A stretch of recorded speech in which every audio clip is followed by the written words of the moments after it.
don't station someone at the Mississippi River to see who's coming across the bridge. There's a yellow vehicle headed to Wycliffe, maybe with bad intentions, maybe good, I don't know, right? It's a foreign concept, so I researched this just a little bit. And so what watchmen were there for was to sit on the walls, right? And they worked 24 hours a day. There had to be watchmen stationed at all times. Because to protect ancient cities, this may seem controversial in 2024, but you know how they kept the evil out? They did this crazy thing, they built walls. Huh? Whoa, don't say that too loud. You really want walls to protect your country? You crazy people. How much is that going to cost? We got to send money here, there, and everywhere. We got to give it to the people who are coming in illegally. We can't use it to build the wall to keep them out. That's insanity. Anyway, in every ancient culture, they built walls. Joshua, what's going on? What does Joshua have to do to get into the city of Jericho? They have to penetrate the walls. But what I understood was these walls became totally irrelevant if there weren't people watching on the walls, because walls are just walls. It doesn't matter how tall you build a wall, eventually someone's going to be able to get over the wall if there's no one there to keep them out. It doesn't matter how thick the wall is, someone's going to find a device that breaks down the wall. You had to have a person watching from the wall to see what was coming, or else the wall was totally irrelevant. Folks, I feel almost ashamed saying this. Who's sitting on the walls of our nation?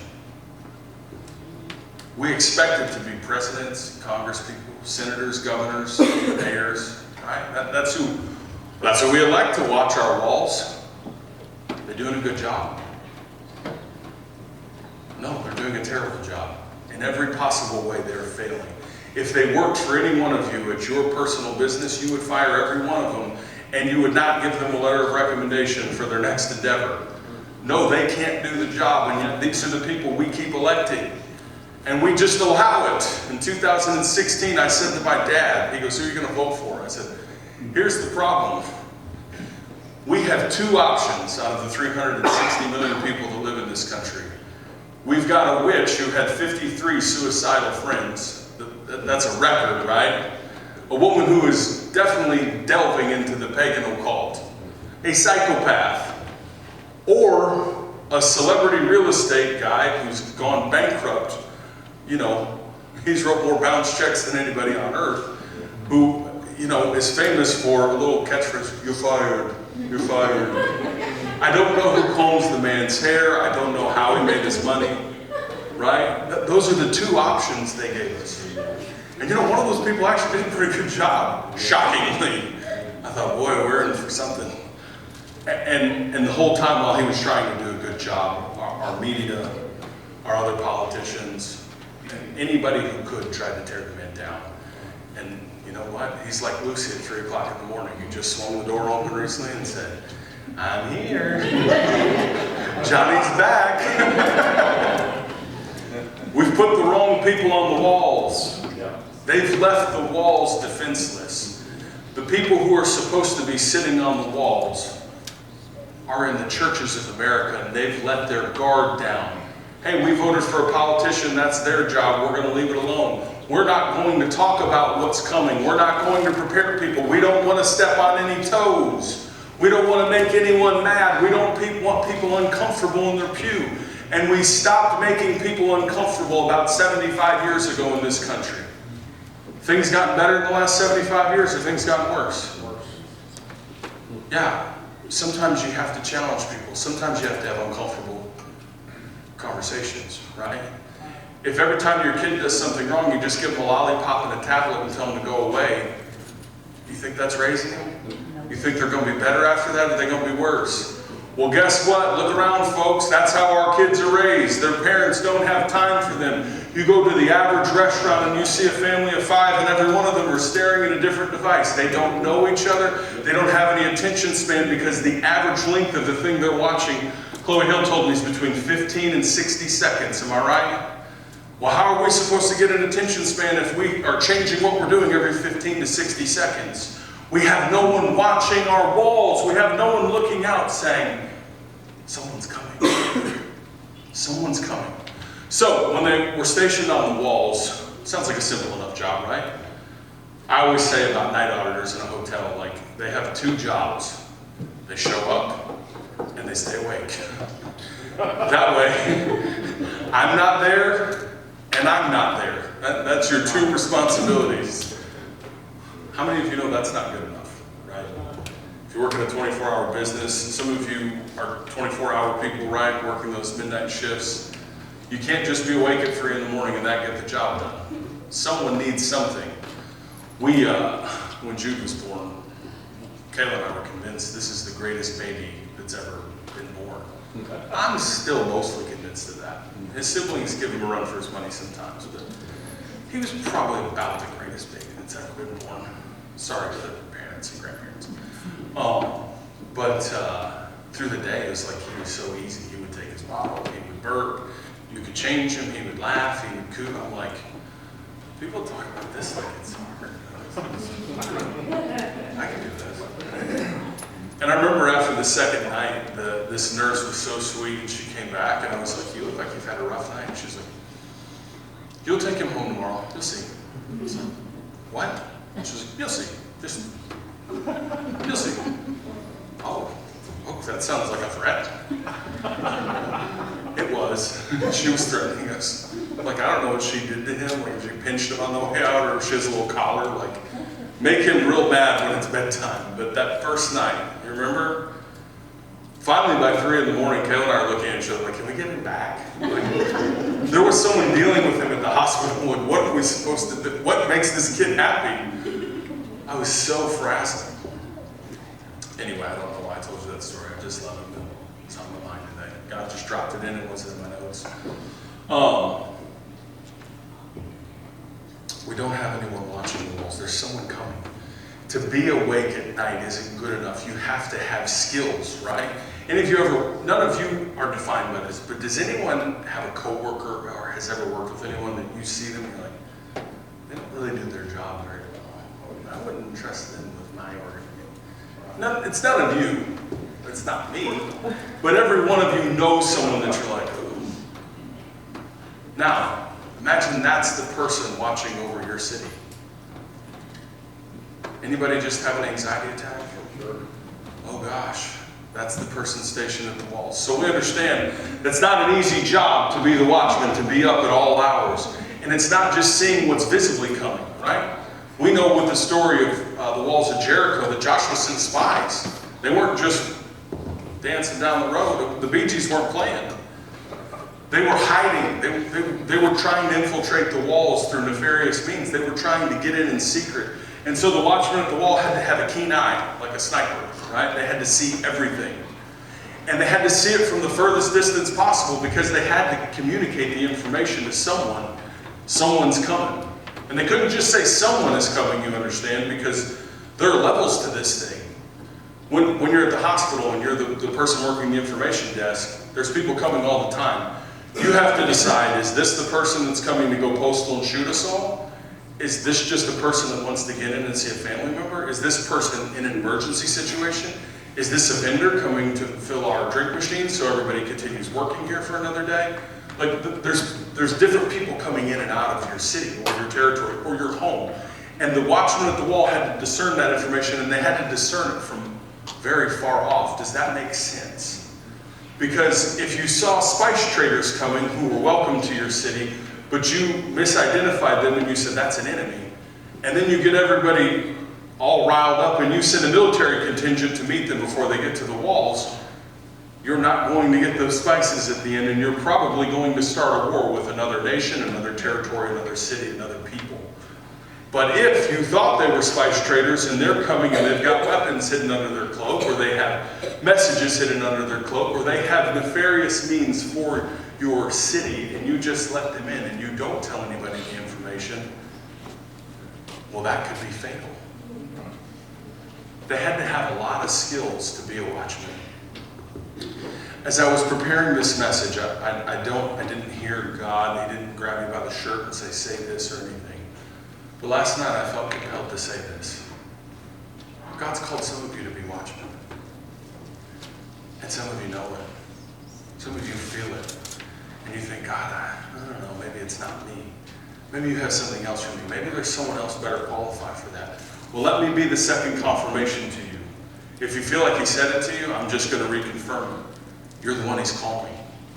You're the one he's calling, and today you're going to figure out. And if you can't figure it out, you're going to get before the Lord, and he's going to work it out for you. But you've got a job to do, and the job isn't an easy job, and he's not calling just anybody. He's calling you with your specific skill set, because the time is now. Someone has to stand up and say, yes, I'll watch out for our city. Yes, I'll watch out for our county. Yes, I'll watch out for our school. Yes, I'll watch out for our children. Yes, I'll watch out for my family. Yes, I'll watch out for my home. Yes, Lord, I'll be the one who's the lookout for our church, for our neighborhood, whatever the case may be, whatever layer God's calling you to. Some of you know God's called you to do more. Today's the day. There's no time like the present. We need people sitting on the wall to see what's coming. Because there's two things coming. The Bible's very clear about this. I think we've got 3 weeks until we get into the book of Revelation. And as we get into the book of Revelation, we're going to see there's some horsemen coming. There's the first rider on the white horse who's coming to deceive the whole world, who's coming to enslave, who's coming to ensnare, who's coming to steal and to kill and to destroy. He's going to be riding a white horse. And many people are going to be fooled into letting him into the city and bowing down and worshiping him, thinking he's the Christ. He's going to come with some other horses. Red horse, black horse, pale green horse. And with those horses, we're going to have famine and disease and death and war and more death. And then finally, we're going to go through all this, and there's going to be a second rider on the white horse. And that's the one who we need. And if we choose the first white horse, we're not going to get an option to choose the second white horse. Because once he comes, he's settling all family business. We understand that, right? So we need people who are willing to watch and say, wait a second, that rider means us harm. That's not the one we're looking for. We're waiting on another. Everybody take cover. Everybody stock up. Everybody pray up. Everybody get in your word. Everybody prepare. Everybody close down your family. Everybody lock arms and protect your city, protect your community, protect your family, protect your children. So the question is, who's watching our walls? Who's watching our walls? So, I had an interesting quote that I read. I was looking because, again, we really don't have actual walls, right? In these United States of America. We act like that would be the craziest. Like, how could we have walls? It's a wall. Like, you want to put a wall up? Yes, a wall. We have spiritual walls, right? Those walls can be as big or as small as we need them to be. You know, you have walls around your heart, walls around your mind, walls around your family, walls around this family, walls around those kids back there, walls around their school, the information that comes in, walls around this city, this road, this county, this community. There are so many types of walls. We need to start putting people on those walls to see what's coming.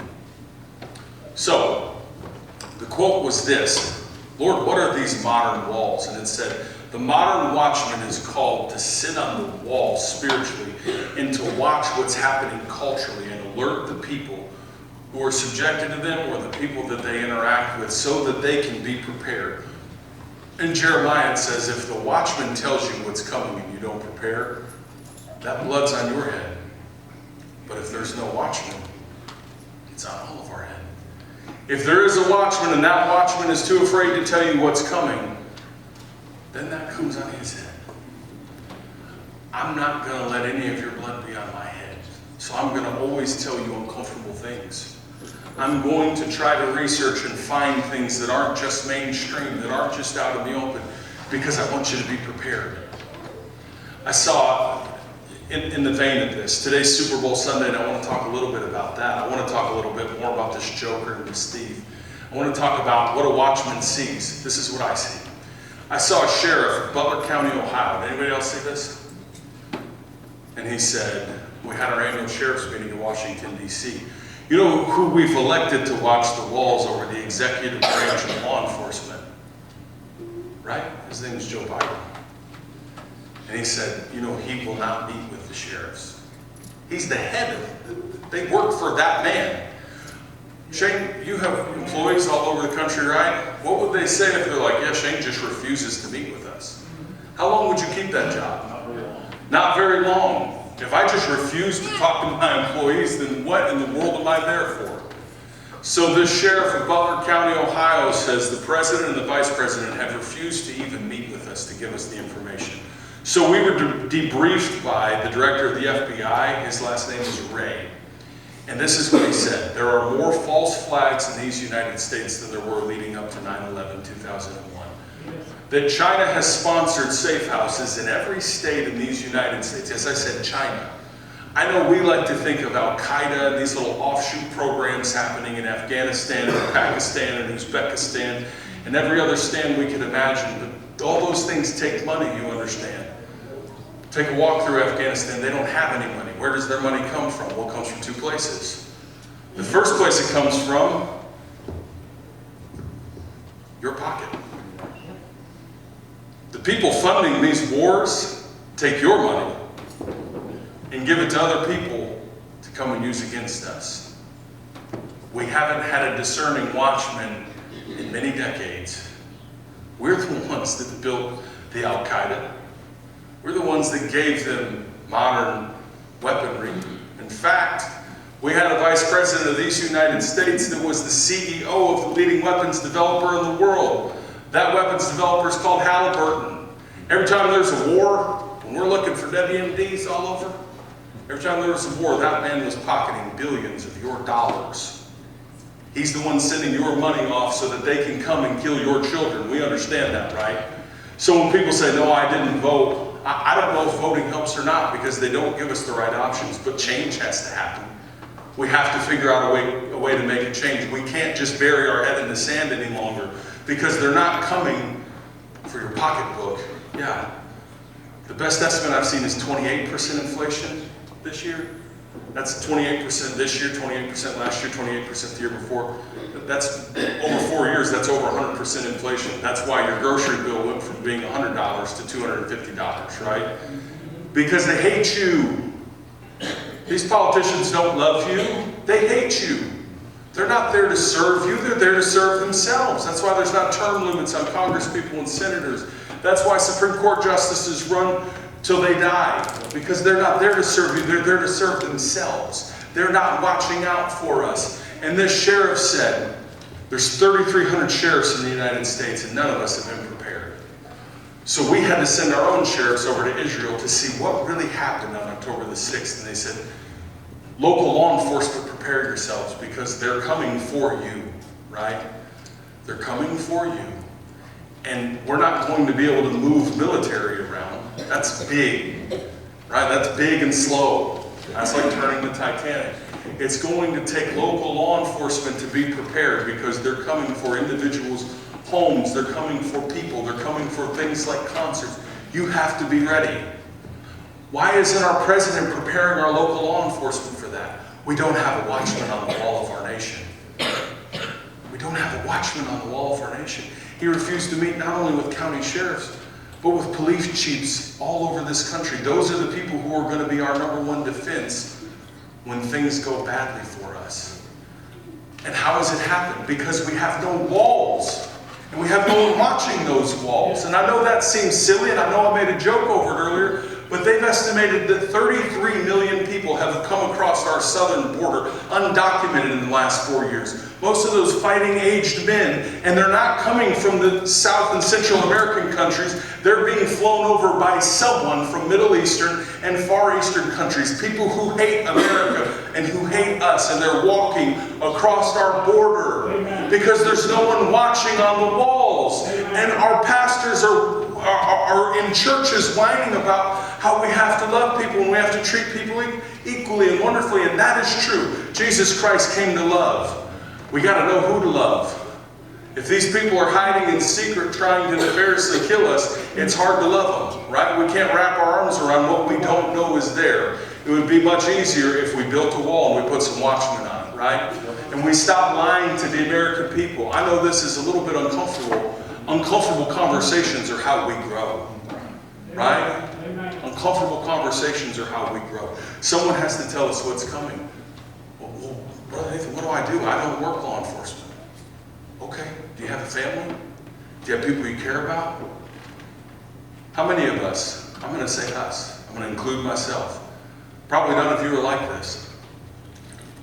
How many of us some days get to the end of the day and think, I probably need to read a couple chapters in the Bible and I need to pray. God, I'm just so tired. I just had a long day. I just want to sit here, turn on whatever it is that's on this television. Right? Anybody ever do that? Thank God none of you have ever done it. Just know your pastor sometimes gets so deep in the flesh. Pray for me. Pray that I don't get so tired. Man, Lucy's got me to where this back. Oof, 39's coming. And I feel like it's 89. Like, oh my goodness. Sometimes I'm just tired, you know. Had a little boy on the basketball team the other day, and his dad's a pastor. He goes, Pastor Nate, or Coach Nate, so you pastor? I said, yeah. He goes, and you run a hotel? I said, yeah. And you coach our basketball team? Yeah. And you got 4 kids? Yeah. Is there, like, are you asking a question? Like, is there a point? He goes, whew, I'm worn out. I'm like, dude, you're only 9. What do you mean you're worn out? He goes, I'm going to tell my dad he needs to get to work. Listen, y'all all know the truth. The workhorse of our house is sitting right over there on the second row. Without that, none of it would get done. But sometimes I get to a point where it's like, Lord, I just don't have the energy to do it. I'm going to fall asleep praying. You know, the best advice I ever heard it was from a pastor on television. He said, don't feel guilty when you fall asleep praying. Picture that day when your kid was tiny. I can picture this because it happened to me last Saturday night. Cooper Shea climbed up in my lap and she said, Dad, when Jude's video's over, I get a video. And I said, sure, baby. He's got whatever he's watching in about 10 minutes and you're up next. And she was, okay, I'm just going to stand here. And she was waiting, and then she was snoring, and then she was as heavy as a boulder. Hey, I like this pretty good. Sometimes when we fall asleep in our prayer, we're so exhausted. It's like the Lord's like, hey, I like that. Let me just hold you right here again. Let me just be close with you and be intimate. If you don't feel bad when you fall asleep praying, that's the Lord rocking you to sleep, right? That's where He wants to be. When you're so comfortable and so intimate with Him, it's like Jesus said something like, you know, unless you come to me as little children, you can't enter the kingdom of heaven. Well, what's more like a little kid than falling asleep on daddy's lap? Don't be afraid of that. No, we may not be local law enforcement, but unless the Lord builds a house, those who labor labor in vain. It doesn't matter, you know, when we were going through this last night, Kayla got that motherly, like, we got to get some guns. Yosemite Sam's ready to, like, I'm protecting my top. Looked like The Rock in The Rundown. John Wick. And I was like, okay, King Wasabi, before you get astray in Dad's arm or something.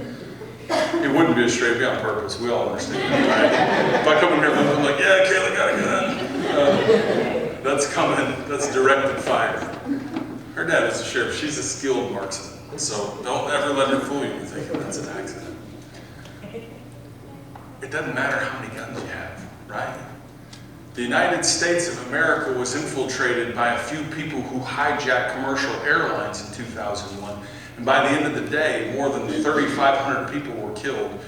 Two of the largest financial centers in the world were crumbling in ash. And they had flown a plane, or wired and bombed, the military capital of the world, called the Pentagon. That's where all of our military intelligence starts. You think they had some guns and some weapons and some military devices to know how to defend that? What did they not have? The Lord didn't build that house. They didn't have the right people watching the walls. They didn't have the right people paying attention. No one was going and telling them, watch out, something's coming, something's coming, something's coming. How did we get into World War II? Military base in Hawaii, I think it's called Pearl Harbor, right? We got into it because we kept saying, no, we're not going to war there. And yet somehow the Japanese were still able to destroy and kill the soldiers on that base. It doesn't matter how many guns you have. If you're not on your knees before a holy God saying, God, build the walls around my family. It doesn't matter what you build or how you defend yourself. You are defenseless. We have to begin to put spiritual walls around our city and around our school and around our church and around our home and around our house and around our neighborhood. We can't let our children go out defenseless. Someone has to be watching and saying, the joker and the thief are coming. Why are those two people important? What does a joker do? A joker comes to distract you. Okay, we've got the Super Bowl happening today, right? And there's going to be hundreds of millions of eyes on it. You know who the joker is at the Super Bowl? Her name's Taylor Swift. And now nobody cares who wins, the Chiefs or the 49ers. We've got to watch some idiot sit in the box and check on her every 30 seconds. We are a people who are so distracted by nonsense that we can't ever get focused on what's real. There's a pastor, his name's Joseph Z, and he said in September I was praying, and I felt like the Lord spoke something to me. He said, what happens in Vegas won't stay in Vegas. And he thought, Lord, I have no idea what that means. And then in December, he said, I'm not a football fan, but I was having a conversation. I said, so who's going to win the Super Bowl? They go, I don't know, but it's in Vegas, so it should be fun. And he goes, and I froze. What happens in Vegas won't stay in Vegas. The joker comes to distract us. And then the thief comes to steal and to kill and to destroy. That's who's coming for our city. That's who's coming for our children. We are a people defined by our distractions. Lord, I'm too tired to pray, but I've got 2 hours to sit and watch a movie. We are distracted. We are distracted from what's important. And God's saying, is there no one who's going to stand on the wall and say to people, something's coming.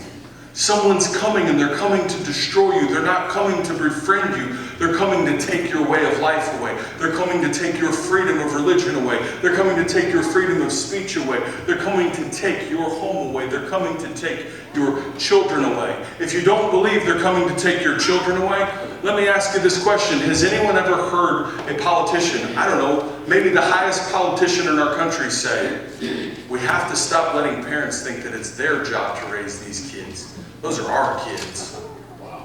They're coming to take your children away from you.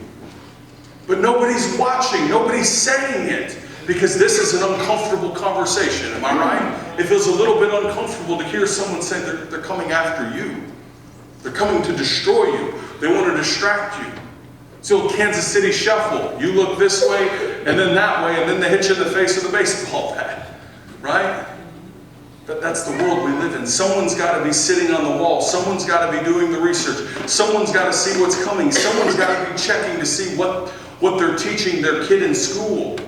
I was so proud of my son Jude this year. He goes to a school, and the reason he goes there is my brother-in-law is the principal, and I love him, and I trust him, and I know his value system. He's raised in church. He's a Christian man. He wants his children to be Christian, and so I trust him, right? It's still public school, you know? And so Jude comes home one day, and he says, Mom, you're probably going to hear from one of my teachers. And she's like, okay. You know, Mom's a teacher, so those tend to go way up. And he said, well, they're having us do these yoga breaks. Now Mom's antenna are through the roof. And he said, I just told her, my dad won't let me do yoga. Don't even suggest it. You can put me in whatever you got to do, but I'm not doing that. I'm more afraid of my dad than I am you, lady. And so she sent Kayla an email and said, I'm not really sure what's going on. We just have these little breaks. And Jude said he's not allowed to participate. Well, Jude told us why. So Kayla fired back. He told me that you're doing yoga. And she said, yeah, we're doing some stretching and some breathing. No. He didn't say you're doing stretching and breathing. He said you're doing yoga. Yeah, that's what we're calling it. And she said, well, if you do a little bit of research, you know that yoga is a form of Hindu worship. And all of those things are directed at energy centers. That's pagan. That's a worship practice of a pagan religion. No, I don't want my 8-year-old son doing that. But you know how many other people emailed that teacher and said, we ain't doing that? 0. Why? There's no watchman. No one's watching to see what's coming to their children. They're trying to indoctrinate them. They're trying to take them from you. They're trying to convince you that your way of life is wrong. And so yeah, it means a lot to me that you guys don't get too upset when my girls just sprint these aisles. Or that we love it when our kids come in wearing their Kansas City Chiefs gear. Or their LA Lakers jersey. Or their Miami Dolphins shorts and matching shorts. I've never seen that. I don't know where Brady buys his clothes. Like, I don't know if he actually is a member of the Dolphins. But I'm like, you have Dolphin shoes? Like, they sell those? It's pretty incredible. I love that stuff. Because they feel comfortable here. And if they feel comfortable here, then they'll grow here. And they'll want to stay here. And they'll listen and they'll pay attention. And then they'll begin to trust us when we say, what the world's offering you is no good. The reason your home is broken is because they took the deal the world has. But Jesus is coming to be the one to heal that brokenness. And he's here for forgiveness. And he's here to give you grace. And he's here to offer you something better. I said there's a miracle in the house today. Some of you needs a miracle, right? This same Jesus who went to the cross paid for that miracle 2,000 years ago. His account's still open. There's a miracle in the house today. I'm believing someone's coming forth for a miracle today. I just felt compelled to say that. Thank you, Lord. Download it in real time. Folks, I'm not going to be able to tell you everything that's coming. But something's coming. And here's my challenge to you. Some of you have felt like, we really need to get this going. And I don't know how to approach it. If you feel like you have something that we need to do that's going to help our church get stronger, that's going to help our kids grow, that's going to help prepare the people, you got to tell somebody. Watchmen don't just sit on the walls and watch. The second thing they have to do is discern, who do I tell this information to? Right? Because just knowing, as G.I. Joe said, is only half the battle. You got to tell somebody. And you've got to know who to give the information to. In 1776, probably none of you have ever heard of this, there was something going on in this country. It was called the American Revolution. And, you know, the King of England was really frustrated because instead of using cups to make tea, they thought, we can make it right here in the harbor. Just make more tea, right? Isn't that kind of how it went? Something like that? It's been a while since I had American history. And so they had a man sitting on the walls in Boston, Massachusetts. You've probably never heard of him. The man's name was Paul Revere. And he neither slumbered nor slept because he knew at some point we've got to be ready because they're going to come in an hour we do not expect. Right? The enemy doesn't come when you're well prepared, when you've exercised, and you've got it all going on. He comes in an hour you do not expect when you're sleepy or asleep, when you're tired, when you're off your game, when you've lost focus, when it's been a hard day, when your kids have kept you up all night. That's when he's coming, right? That's when he's coming to try to steal and kill and to destroy, to defeat you, to discourage you, to make you, oh God, why am I in all this pain? I've been praying. When does the pain go away? Or to have those deceptive thoughts creep in. Or you're both exhausted and he tries to get right in the middle of your marriage and now you're at it with your spouse and you can't focus on the things of God. That's never happened to any of you, right? No, that's exactly when the enemy comes. And so the enemy was coming at night, and they were going to come at a night when no one expected, but they had put a man with the right skills on the wall, and his name was Paul Revere. And so when he saw them afar off, he rode his horse through the city, shouting, "The British are coming! The British are coming! It's happening now! Get up, get your rake, get your shovel, get your ball bag, get whatever you have, because the British are coming, and they're not coming to be our friends. They're coming to massacre and to kill us. We've got to get ready. The time is now. It's time to fight." You have to know who to tell the information to, right? It's not good enough to just know the information. You got to go tell somebody. Any of you who have ever been in charge of people, you'll find it'll be years after a situation and a person has gone from the organization, and you'll be just kind of chatting with them and they're like, "Oh yeah, man, remember when that person used to do this or that or the other?" And you're like, "No, what do you mean they did that?" Like, "Oh yeah, I assumed you knew because I thought they get away with everything." Like, "No, you didn't think you needed to tell anybody?" Like, Well, I didn't think it was my job to tell anybody. Anybody ever have that situation happen to them? Nobody ever wants to tell the information they know. Well, listen, when we're held hostage in our kids' rooms at night, Kayla and I get on our social media and try to just find this stuff. And most of the time, we either are texting each other, like, yeah, Lucy has me in a stranglehold, I'm fighting for my life in here. Or Cooper's now wrapped her legs around me, so there's no getting out. But here, I saw this cool video. I think you would like this. If we're only telling each other, that helps us at home some, right? But if we just tell each other this information that we see, does that help any of you? Does that help any of you prepare better? Does that help any of you form a strategy? No, that's really exclusive to a household of one. And that's when I see these things like the Butler County Sheriff. See these things about a minister saying, he felt like the Lord was saying, pray over this Super Bowl, because there's going to be hundreds of millions of eyes on it. And we have terrorists hiding in our midst. And they're here by invitation of the leaders we've elected, brought here with money that we pay on our taxes.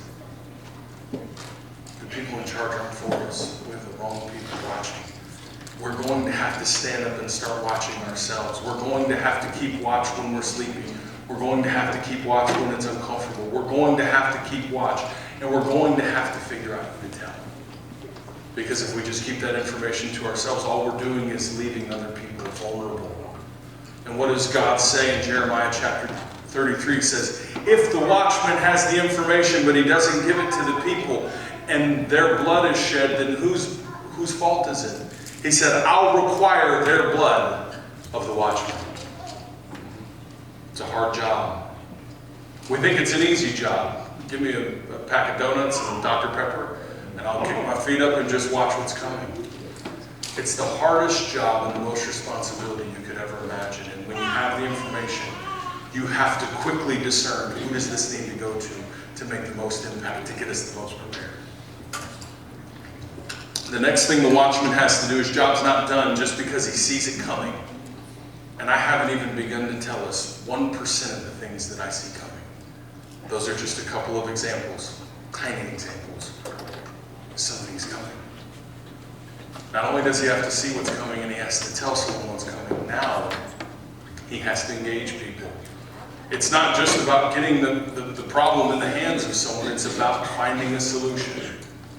Right? You don't just get to leave the information. When you're in the military, if you know that there's a fight coming